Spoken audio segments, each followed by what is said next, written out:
So, hello, what's up mga idol? Welcome ulit sa panibagong video. So, for today's video, i-game test natin itong isang rugged smartphone ni Itel, which is the Itel Power 80. Maganda kaya to? Tara, check natin.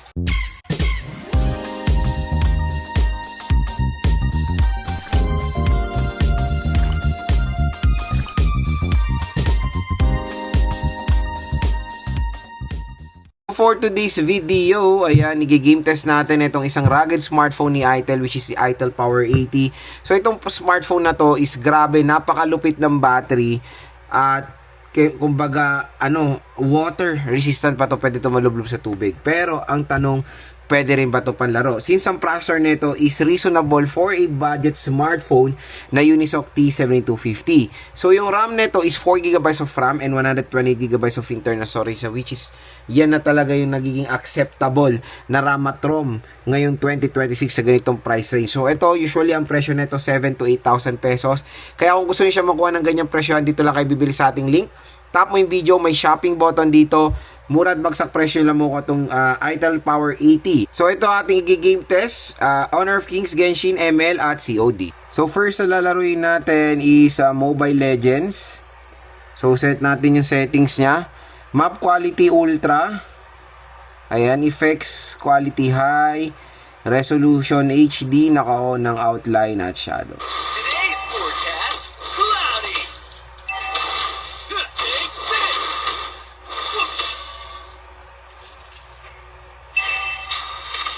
The fiercer the storm, the more thrilling the ride.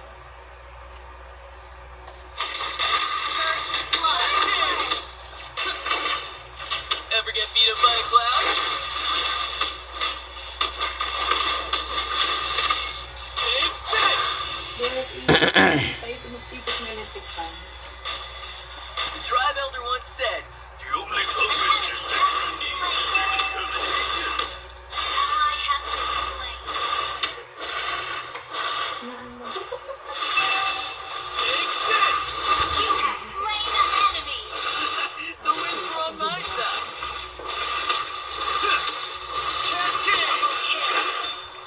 And that So, pagdating sa ML, ayan, playable naman siya. Dito sa Itel Power 80, kayang-kaya niya naman ng walang kahirap-hirap mga idol. So, may enjoy nyo maglaro ng ML dito sa smartphone na to. Super playable siya. So, next is Honor of Kings. Ayan, graphics natin high at resolution natin nasa ultra. Intellectual capacity has been deemed insufficient. AOP, please lower ambitions.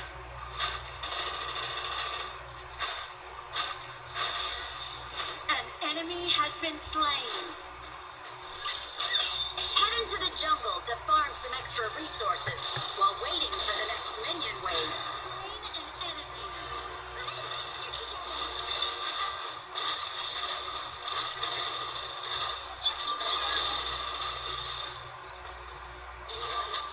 Killing spree.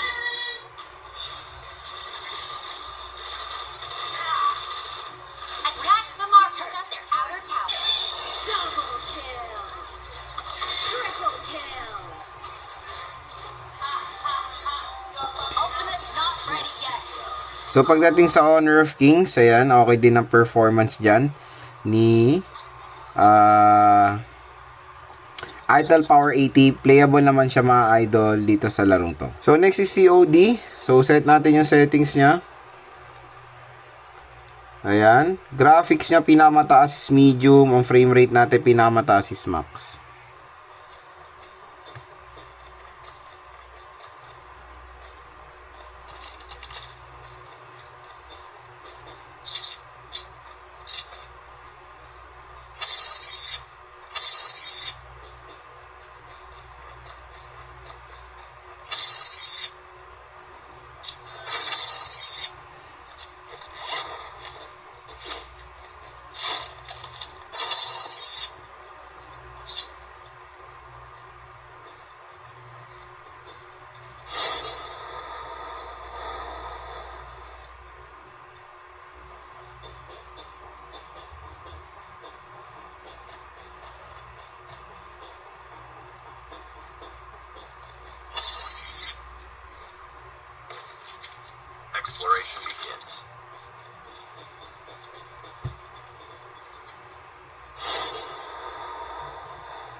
Ang dami.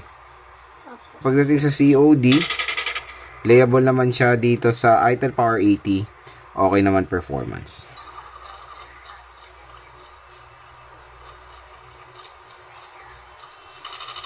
Get down, sniper!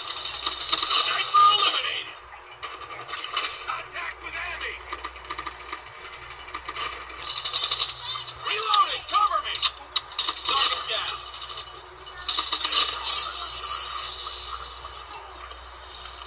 UAV online.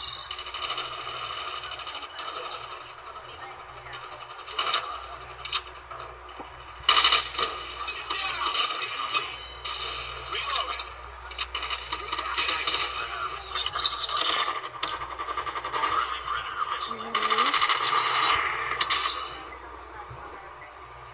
Ano yan?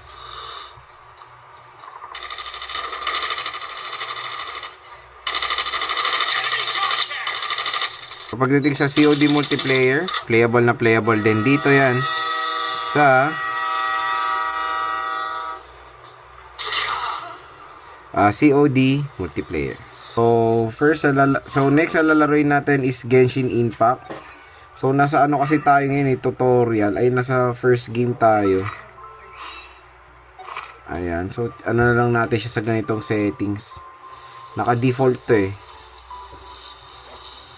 So sa ganitong settings sa default, nakakalaro naman tayo kahit pa paano ng Genshin dito.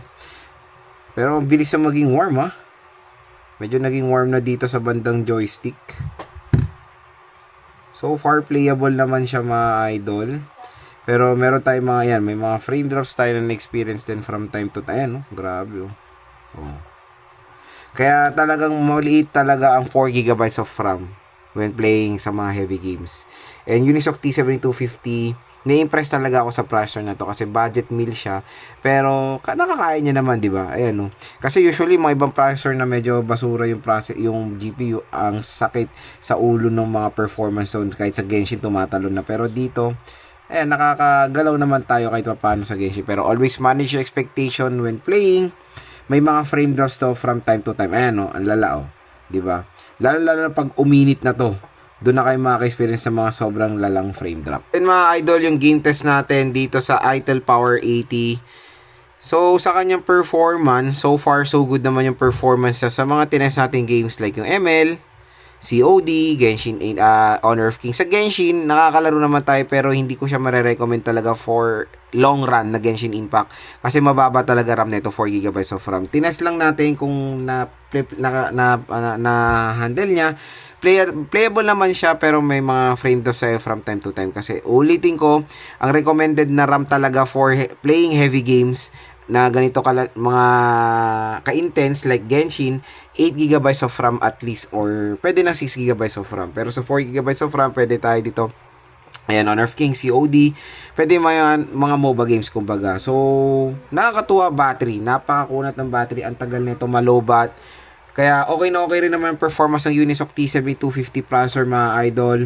So sa kanyang presyo, I know it's not perfect fit yung kanyang processor, pero sa performance, as you can see, nakakalaro naman tayo kahit papano. Si ITEL Power 80 kumbaga balance yung kanyang specifications. So hindi lang siya more on focus sa processor, as long as yung processor can do the job sa mga all-rounder tasks like for example casual things like social media, gagamitin ito as a navigating tool, napaka-perfect.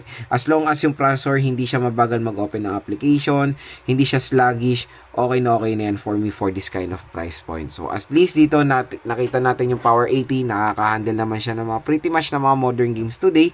Kaya sa performance ng speaker niya, it's single speaker pero astig ito meron siyang infinity volume. Ang lakas ng volume nito. Isa lang yung speaker niya pero malakas yung loudness.